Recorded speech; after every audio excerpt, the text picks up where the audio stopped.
Progesterone luteal support in a natural cryopreserved embryo transfer, and is going back to the basics. And it's quite an interesting paper because it gives you certain ideas about when to start progesterone.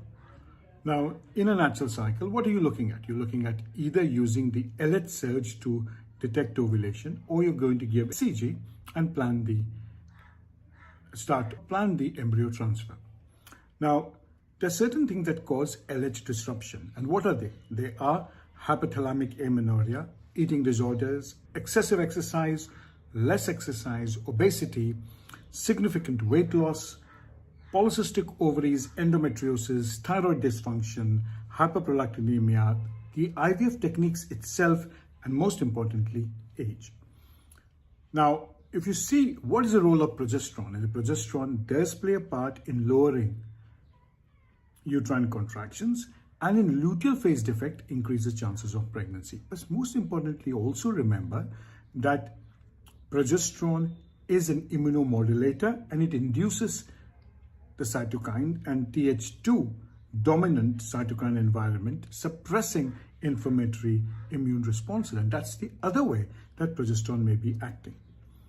Now, what we think is that the immunomodulator effect of progesterone on the endometrium are also helping in implantation. So the question now comes up is, when do we start progesterone after an LH surge? And there have been studies which have looked towards looking at starting luteal phase support 1 day after LH surge, 2 days after LH surge, and 3 days after LH surge. In the same way, HCG2, 2 days after HCG, and the aim is to put back the embryos after 7 days of the LH surge or 7 days after HCG. That is what has been decided. So if you look at the median of LH, it seems to be around 34 to 35 hours, and ovulation seems to occur between 37 and 39 hours. Progesterone starts rising 1 or 2 hours after the LH surge. Now, the other thing which is important to know is that the LH rise happens at midnight to 8 a.m. in almost 85% of women. And that's why measuring the early morning LH is important. Now, urine LH again is one of the areas where we can see errors. And one is you need to measure it very often. And the LH surge to follicular rupture may vary at about 20 hours. So it's not 36 hours, because the urine LH lags behind the blood LH, and thus you're going to always find a certain lag.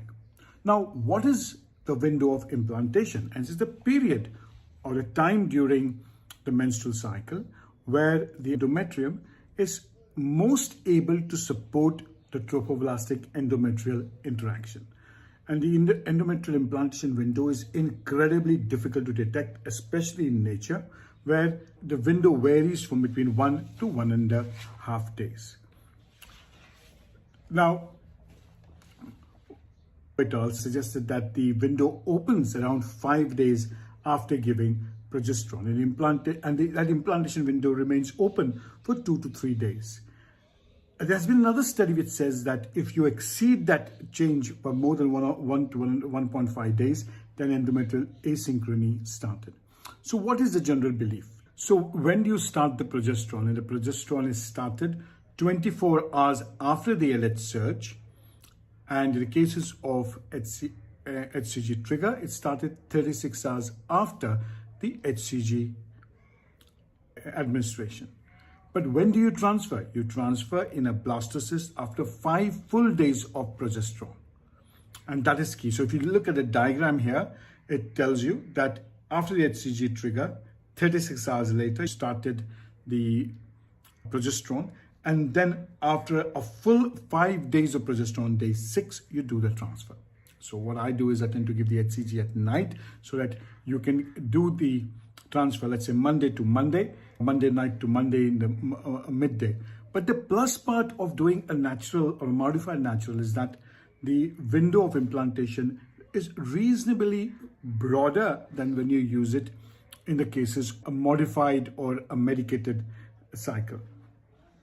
Now, the other thing which we have said is Now, this study also looked at a few more studies, and that is interesting because recently somebody had asked me, what happens if you see a dominant follicle and you decide that I'm no longer going to trigger it, I'm going to start on giving progesterone.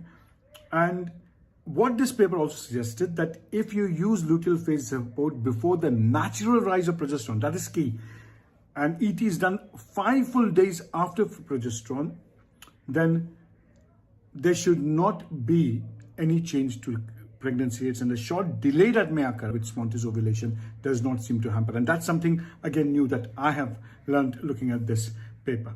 So again, this is one of the best ways of doing a frozen embryo replacement. It makes use of natural cycle. And adding progesterone, again, when do you add it? In summary, LH surge, 24 hours after LH surge, you start progesterone, and 5 full days of progesterone, do a blastocyst transfer. On the other hand, if you're going to use HCG, then 36 hours after HCG, start the progesterone, 5 full days of progesterone, do an embryo transfer. Thank you very much.